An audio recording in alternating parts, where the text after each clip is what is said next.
It's another day. It's another three things. Today we're going to talk about the three things God might be protecting you from. Abi ni mo usahay, di ta kasabot ani nga situation say man luod ta sa Ginoo kay wala matuman ang gusto natong mahitabo. Pero at the end, it was to our own benefit.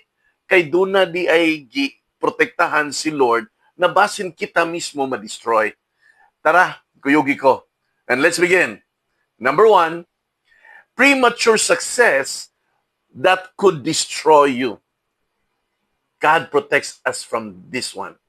In Proverbs 10 verse 22, he says here, it is the blessing of Yahweh that makes rich, and he adds no pain with it. Now, hinumdumini, it doesn't necessarily mean that if God is delayed, God is denying you of something, or God is punishing you with something, but actually, iya ra kang gipreparar for something. He knows what you are ready for. And nahibalusad siya kung unsa pud ang makadaot nimo. What feels like a setback, na mura kang nihinay, maybe his way of protecting you and me from possible destruction. It could be pride, a burnout on certain things, or probably a compromise on our faith. Number two, relationship that could distract or derail your purpose.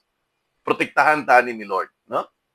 In 1 Corinthians 15 verse 33, it says here, do not be deceived. Bad company corrupts good morals. Usahay nagtuo ta na kining atong mga kuyog, mga maayon ni tungod kinalingaw ta, but sometimes little did we know that the bad influence that seems to be good is slowly and little by little destroying us. Now, God often removes people or close doors initially to keep you aligned with His plan.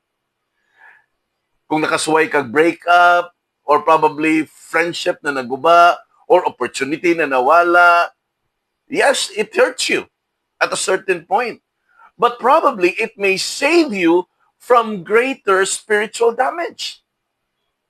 And lastly, number three, paths that look good but leads to regret. In Proverbs 14 verse 12, it says here, there is a way which seems right to a man, but its end is the way of death. Now, dili tanang abling nga portahan is gikan sa Ginoo that we call it blessing. Dili tungod kay feeling nimo abundansya ka, that's a blessing from the Lord. Always remember, the enemy also can do that. He sometimes God literally blocks opportunity, not because He is a cruel God, but because nakita niya ang bigger picture kung unsang mahitabo nimo. Kanang mga detours na naata, divine intervention na para mas safety ang imuhang life. Remember this. God's no is sometimes His loudest yes to your future. Saligi lang ang protection na gimaniobra diha gikan sa Ginoo. Even if paminaw nimo wala may danger, trust the process. Hangtod sa sunod, bye!